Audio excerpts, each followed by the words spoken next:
Good morning, UUSS. If you would rise in body or spirit as we sing, "Come, come, whoever you are."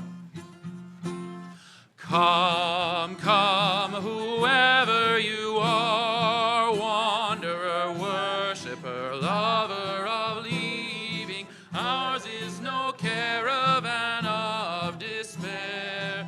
Come yet again, come. Come, come, whoever you are, wanderer, worshiper, lover of leaving. Ours is no caravan of despair. Come yet again, come. As around this group. Come, come, whoever you are. Come, come, whoever of leaving. Ours is no caravan of despair. Come yet again, come. Come, come, whoever you are. Wanderer, worshiper, lover of leaving. Ours is no caravan of despair. Come yet again, come. Come yet again, come. Come yet again, come.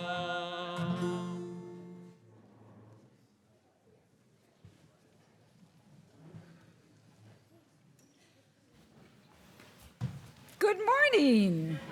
Hello, so nice to see you. Welcome on Zoom.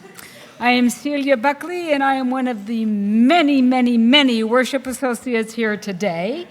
Today is our annual service led by all of our worship associates from the worship committee. And today you will hear from me, Andy Cramer, Courtney O'Neill, Dawn Huebner, and Karen Sparrow, who's off stage this moment. And we will be speaking on the Soul Matters topic of invitation. We are ably assisted by our music director, Anthony Tavianini, and pianist, Irina Tchantceva. Crystal Fountain, our religious education coordinator, is here today with a special new church year gathering for all of our children. Now, neither of our full-time ministers are here today. Reverend Roger is on vacation. Reverend Lucy is at the Master Singers retreat, so we're hoping to have some fun while they're gone.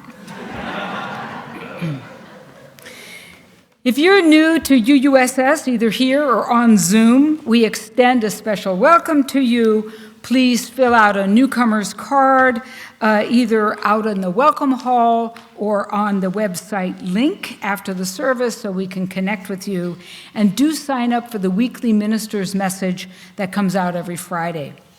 After the service, please join us in the welcome hall or out on the patio for coffee, tea, and conversation. If you're attending by Zoom after the service, we have 22 minutes of conversation in small breakout rooms where you can turn on your video and get to know one another.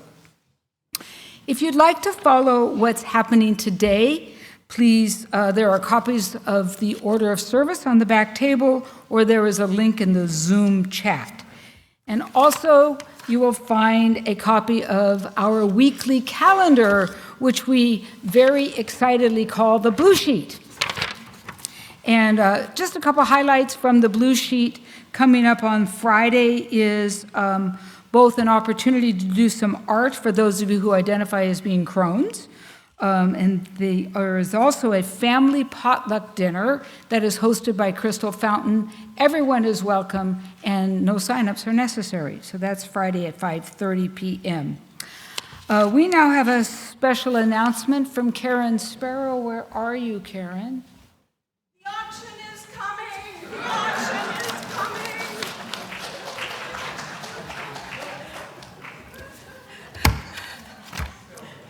It's time for our annual fall flamingo.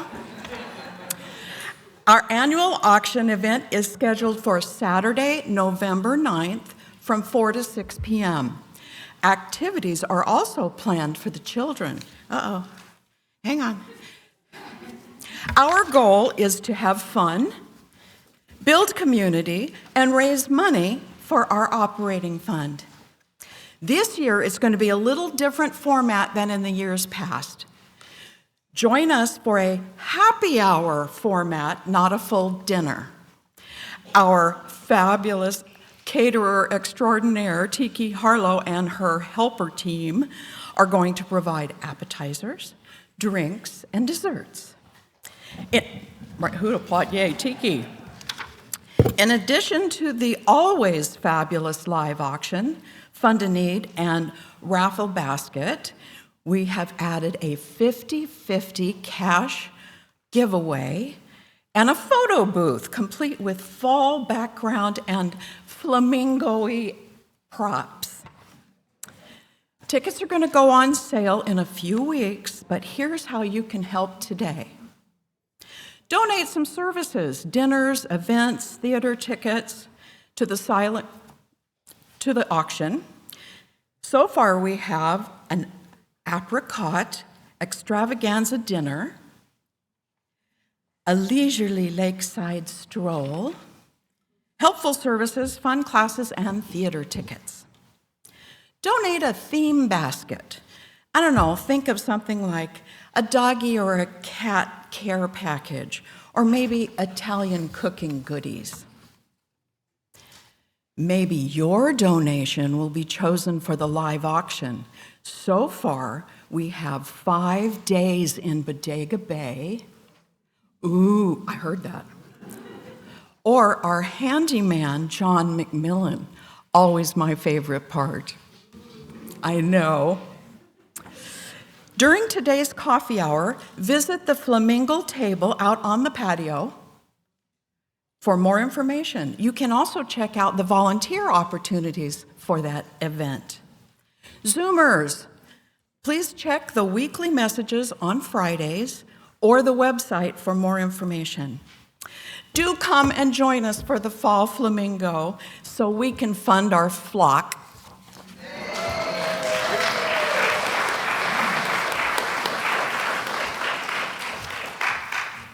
Thank you, Karen. This is the time to get out your cell phone, turn it off even though you think it's off, and make sure you turn off your alarms. And we do this to try to help everyone be more present and mindful during the service. And one of your neighbors somehow doesn't know how to turn their phone off, kindly help them. This is the way we try to take care of our community here. And now we will receive our music for centering, offered from flautist Aaron Byerly on flute and Irina Tchantceva on piano.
Good morning. I'd like to invite Jenny Gwine up to light our chalice. For those who may not know, Jenny is our newest worship associate.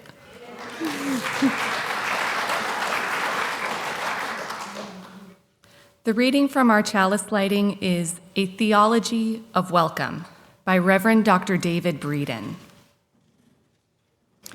Let's be the welcome we crave. Open hearts, arms outstretched. Let's embody radical welcome, unquestioning love.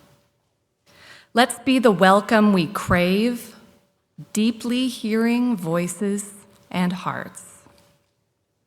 Let's be the welcome we crave, enriching understanding. Let us embody the community we crave.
Like to invite anyone involved in RE, kids and adults alike, to make their way out to the entry hall as I reassemble my instrument. and we guide you in singing your song.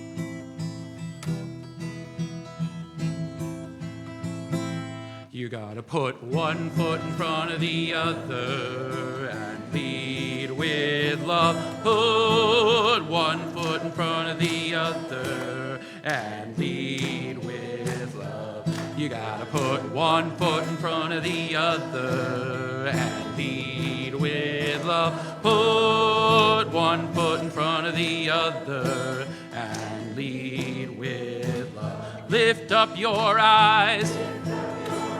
Don't you despair. Look up ahead. The path is there. The path is there. You gotta put one foot in front of the other and lead with love. Put one foot in front of the other and lead with love. You gotta put one foot in front of the other and lead with love. Put one foot in front of the other and lead with love.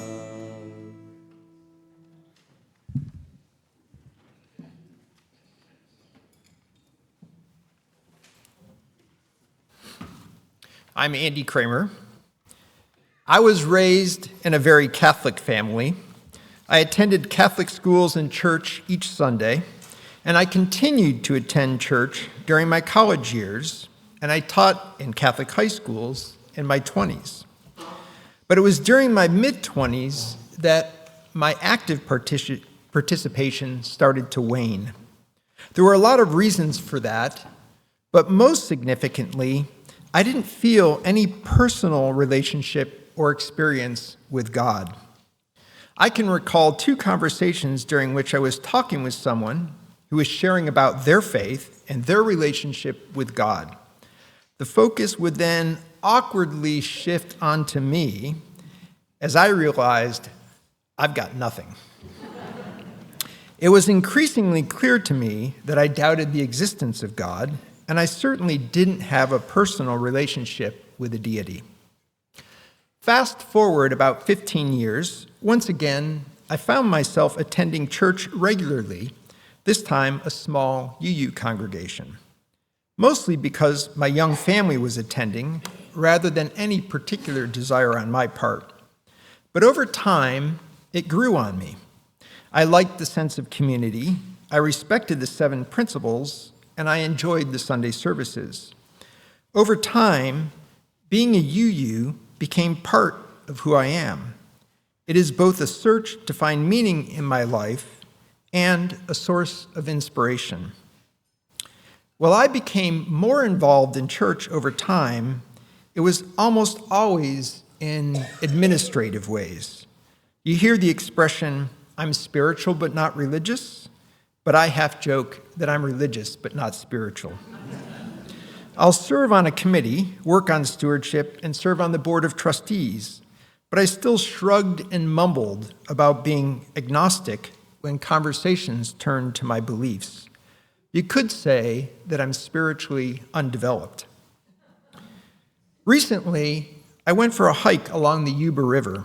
I stopped to swim in the cool water and jumped out to lay on a warm slab of granite.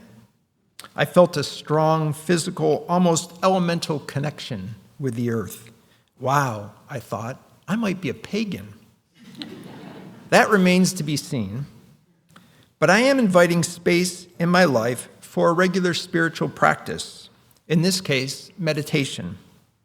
My goal is to set aside a few minutes each morning for quiet reflection and meditation.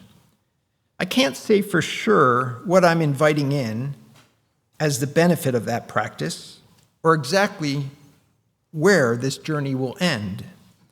Perhaps I'll discover that I'm a pagan, or I might develop a stronger sense of connection with the divine. But I'll be sure to report back on that.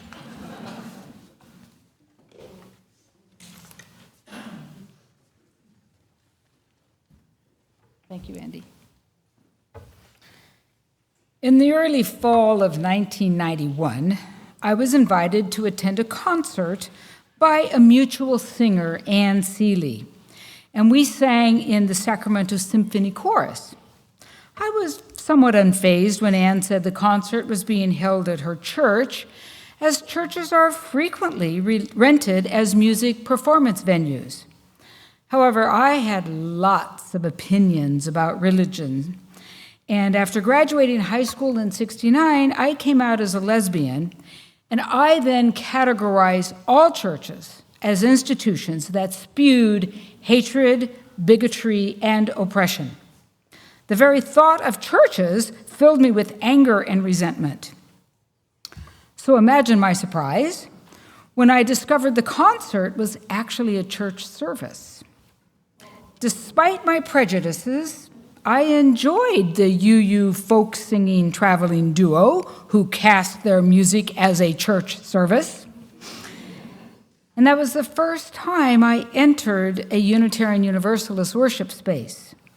I had just turned 40. I was embarking on a path of personal exploration prompted by recovery from addictive substances of food, drugs, and alcohol, and finding a spiritual community that sought to be open and welcoming without propaganda, without compelling members to profess faith to a set of creeds, was startling to me. My wife, Mary, and I continued visiting that Unitarian Universalist community church in 1991, and we actually joined in '92.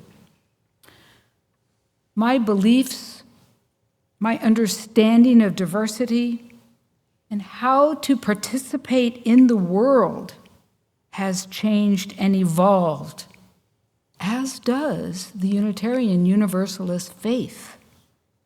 An old UU bumper sticker says, "Unitarian Universalist may not have the answers, but will help you ask the questions."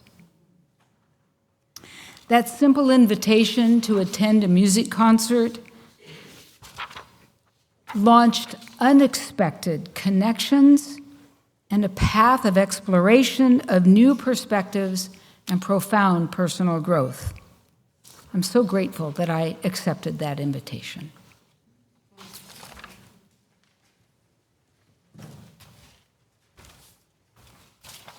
Good morning.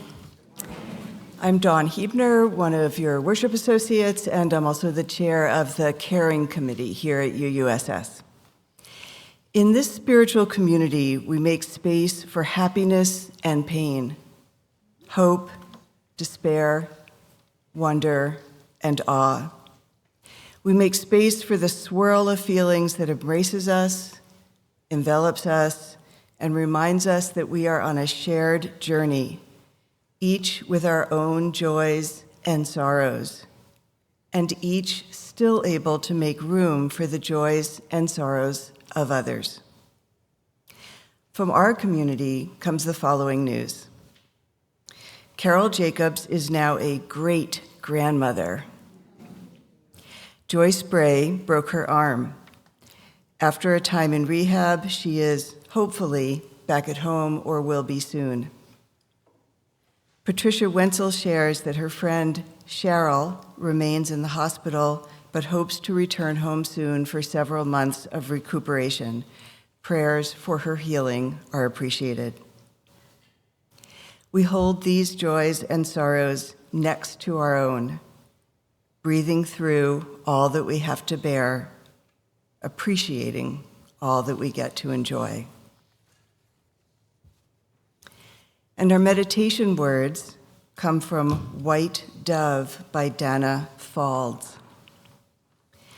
In the shared quiet, an invitation arises like a white dove, lifting from a limb and taking flight.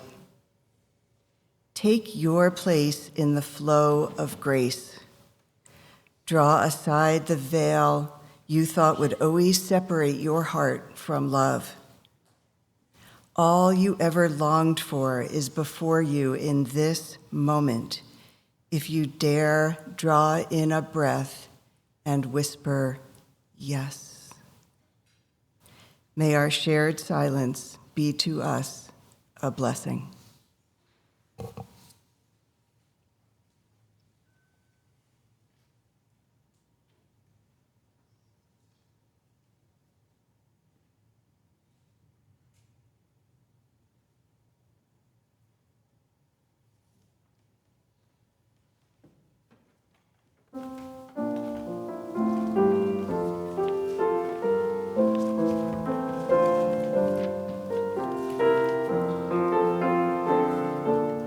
Reflecting on our community connection, I invite you to sing Break Not the Circle.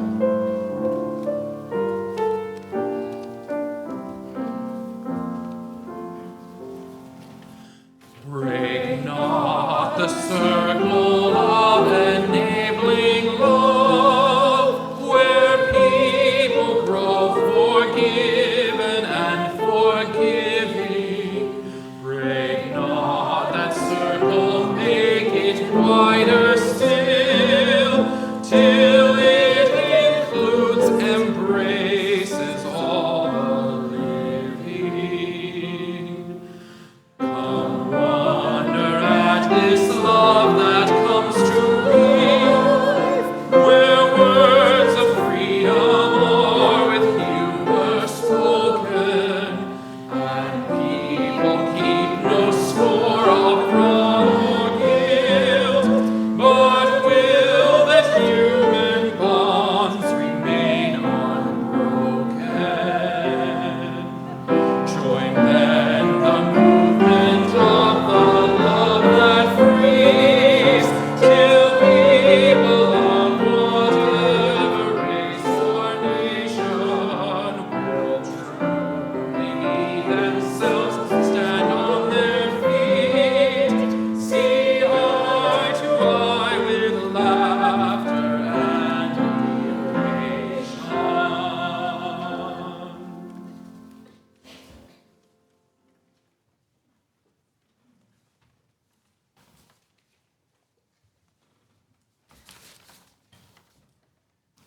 Good morning again. I'm Courtney O'Neill.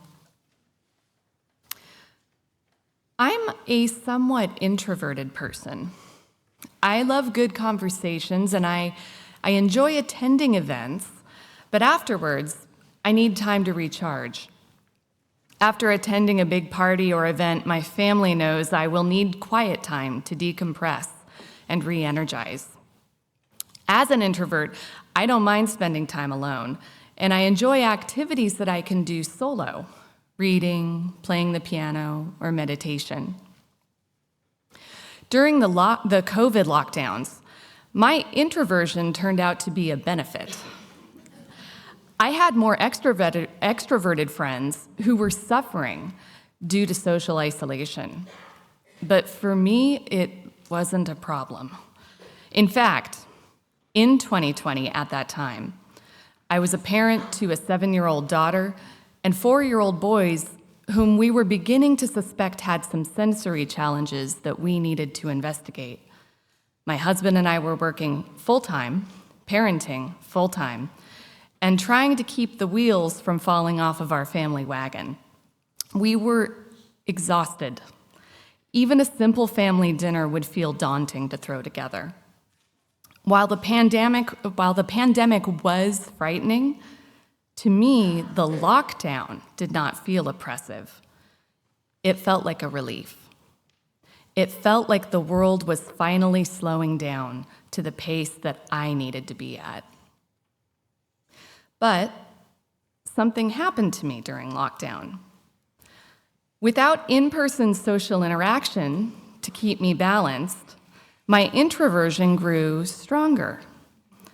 Once the lockdowns lifted and life returned to normal, I found myself unready to re-enter the world. An ice cream social for the kids' school? No, too loud, too chaotic. An in-person meeting at work? Couldn't that, like so many meetings, be an email? A wine night with my 2 longest, closest friends? Even that, when I calculated the drive time, shopping, preparation, time away from home, it just felt like too much, and it was too exhausting. I realized that extroversion for me is kind of like a muscle that has to be exercised. And for almost 2 years, without any exercise, my extroversion muscle had gotten pretty weak. So I designed and started a workout routine, creating experiences of social interaction to rebuild that muscle. I started to accept invitations for social engagements that otherwise I might have declined. For example, some friends invited me to bring the kids and meet them at an outdoor restaurant with live music. Normally, I would think about that drive, the hassle of my kids, and getting there and back and the noise level, and I would politely decline. But that time I said yes and surprised myself by having a wonderful time with our kids. Similarly, I finally committed to that movie night I'd been planning and putting off with my girlfriends for so long. And just recently, Michael had the idea to take our kids on a spontaneous day trip to the Monterey Bay Aquarium, leaving early enough to make the 3.5-hour drive there and back and still enjoy a full afternoon. And a part of me wanted to scream, absolutely not. It's too sudden, it will be too crowded, that is far too much. But I said yes, let's go. We made amazing memories as a family that day. So I am intentionally inviting extroversion back into my life, explicitly, and in the form of accepting invitations and leaning into social interaction. The connections that I have made and the experiences that I have had as a result have helped me realize the importance of exercising and maintaining my extroversion muscle.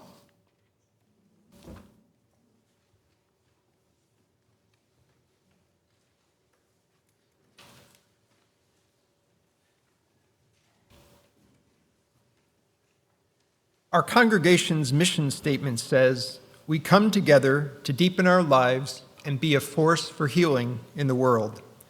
We live out this mission in many ways, including the practice of generosity. We give half of every Sunday offering to a local organization working to heal the world. Our community partner for this month is the River City Food Bank. Every weekday, River City provides fresh, healthy food with choices reflecting the cultural diversity of this area. It provides emergency food and non-food items at its locations in Midtown and here in Arden Arcade, serving lifelong Sacramento residents as well as new immigrants and refugees, to the working poor and those living on the streets.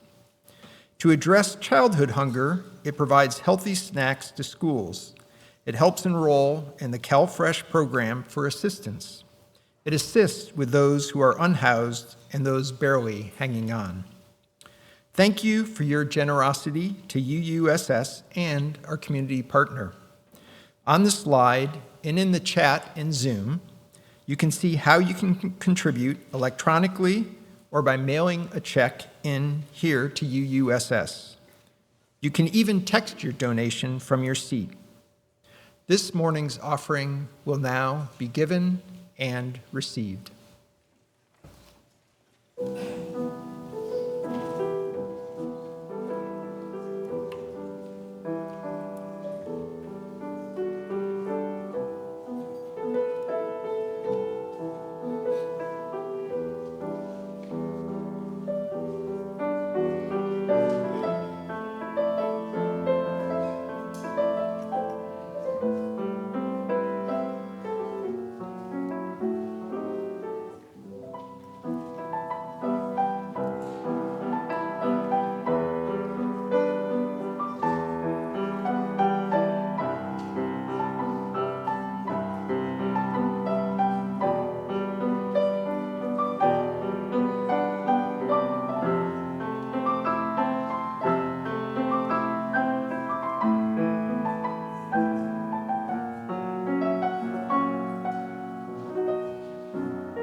Please join me in speaking our response after receiving the offering. May generosity bless our world, and may gratitude nourish our spirits.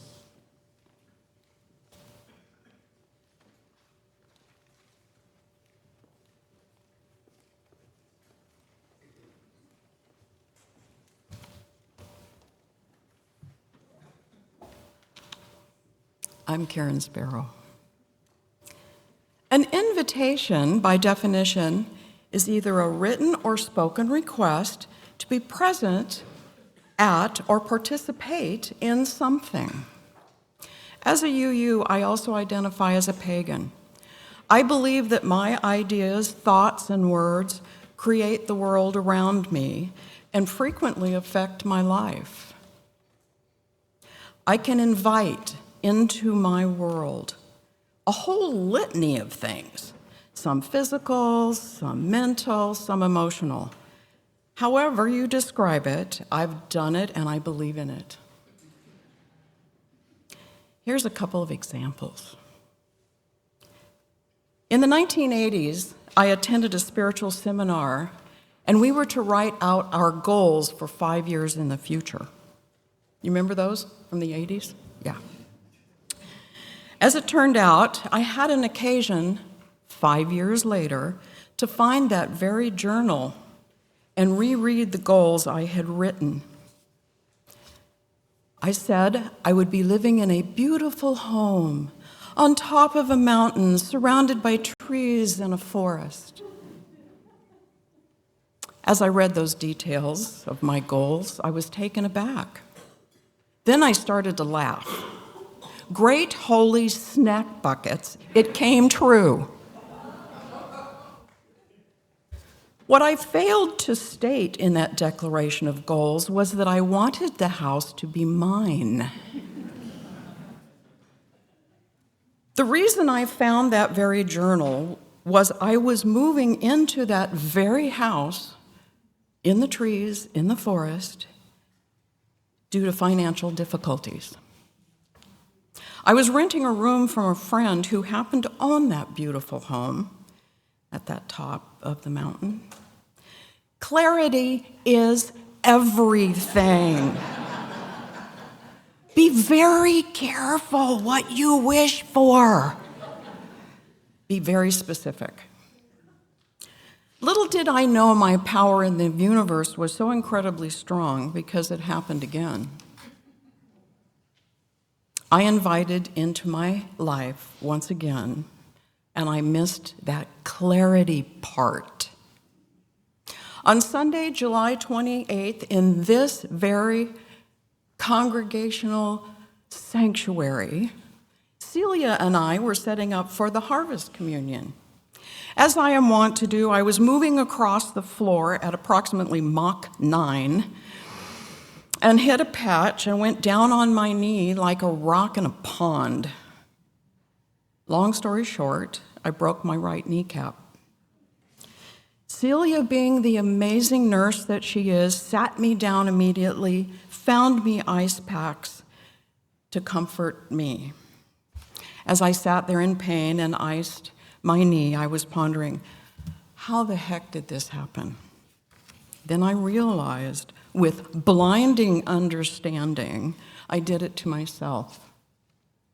After reviewing my calendar for the next several months, I whispered in my head the tiniest of thoughts, not out loud, not even loud in my head.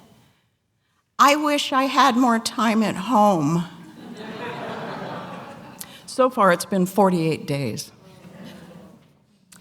The moral of these actions, what you think, is kind of an invitation to the universe. Believe me, the universe is listening. Without the specifics, it will fill in all the blanks as it sees fit. If you're going to invite someone or something into your life, be very careful not only of what you ask for, but how you ask for it.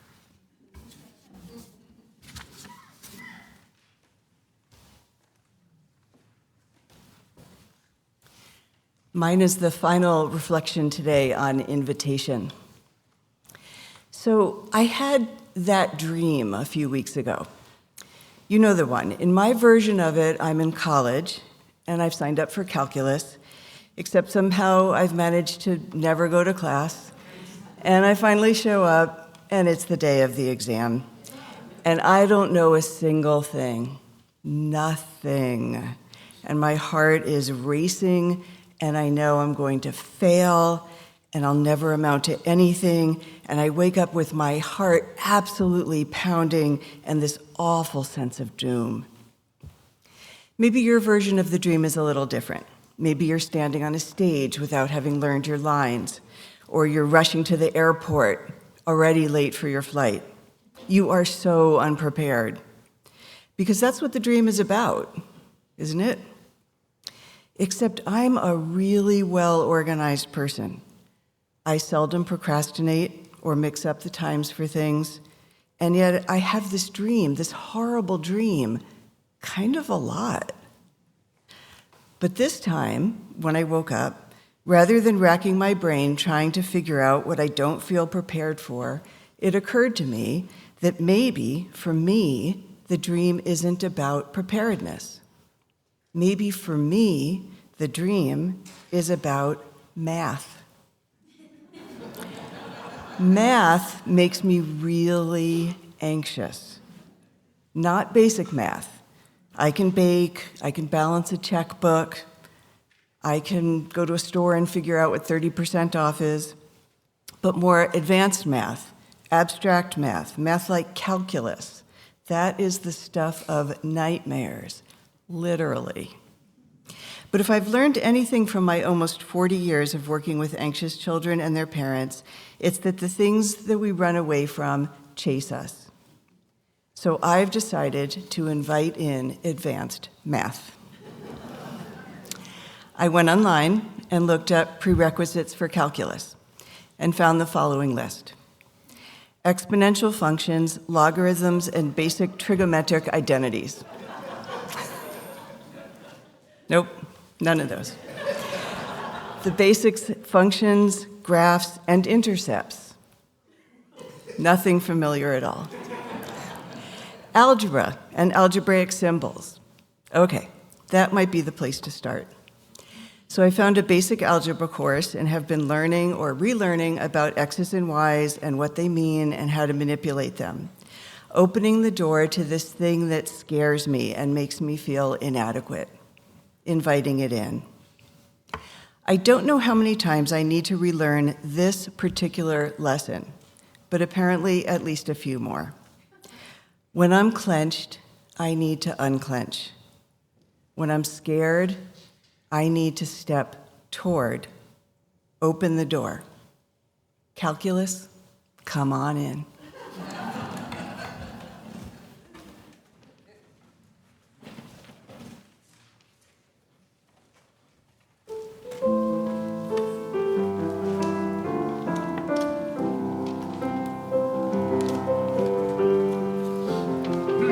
Following the invitation, let's seek out these lands where we can invite in all these potentials for ourselves.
justice in that land.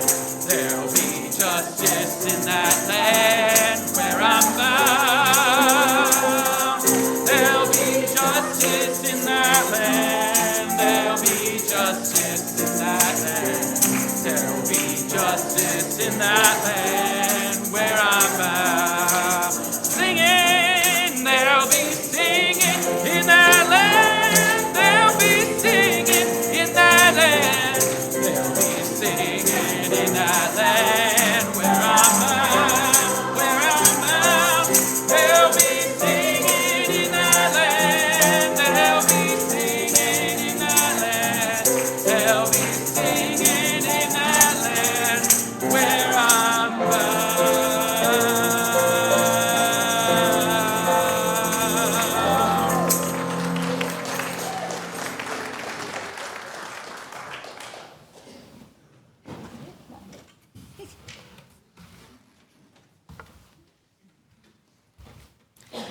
As we prepare to extinguish this chalice, please join with me in speaking our shared intention.